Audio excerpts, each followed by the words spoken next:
মিটারের নির্ধারিত ভাড়ার চেয়ে বেশি টাকা আদায় করলে জরিমানা বা কারাদণ্ডের নির্দেশ দিয়েছে বাংলাদেশ রোড ট্রান্সপোর্ট অথরিটি। তবে এই সিদ্ধান্ত থেকে সরে এসেছে বিআরটিএ। সিদ্ধান্তটি বাতিল করেছে সংস্থাটি। রোববার এ তথ্য নিশ্চিত করেছেন ঢাকা মহানগর পুলিশের মিডিয়া ও পাবলিক রিলেশনস বিভাগের উপ পুলিশ কমিশনার মোহাম্মদ তালিবুর রহমান। তিনি জানান, 4 3 হুইলার যান সম্পর্কিত বিআরটিএ কর্তৃক ইস্যুকৃত সাম্প্রতিক নির্দেশটি আজ বাতিল করা হয়েছে।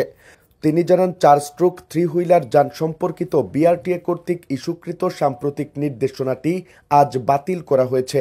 বিষয়টি সংশ্লিষ্ট সবাইকে অবহিত করা হলো এবং অবরোধ প্রত্যাহার করে যান চলাচলে কোনো রকম প্রতিবন্ধকতা সৃষ্টি না করার জন্য ঢাকা মেট্রোপলিটন পুলিশের পক্ষ থেকে অনুরোধ করা হলো। গত 10 ফেব্রুয়ারি মিটারের নির্ধারিত ভাড়ার চেয়ে বেশি টাকা আদায় করলে চালকদের জরিমানা বা কারাদণ্ডের নির্দেশনা দেয় বাংলাদেশ রোড ট্রান্সপোর্ট অথরিটি।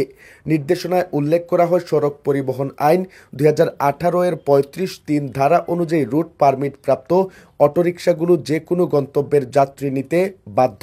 চালকেরা মিটারের চেয়ে বেশি ভাড়া দাবি বা আদায় করতে পারবে না।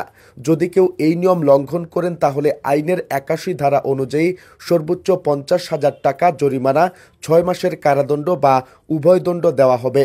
এছাড়া চালকের লাইসেন্স থেকে 1 পয়েন্ট কেটে নেওয়ার বিধান রয়েছে। বিআরটিএর তথ্য বলছে, বর্তমানে রাজধানী ঢাকায় নিবন্ধিত অটোরিকশা রয়েছে 20,894টি। আর 2015 থেকে 2024 সালের মধ্যে সবচেয়ে বেশি অটোরিকশা নিবন্ধন পেয়েছে 2019 সালে। সে বছর নিবন্ধন দেওয়া হয়েছে 6,839টি অটোরিকশা। তার আগের বছর 2018 সালে 5,637টি অটোরিকশা নিবন্ধন দেওয়া হয়।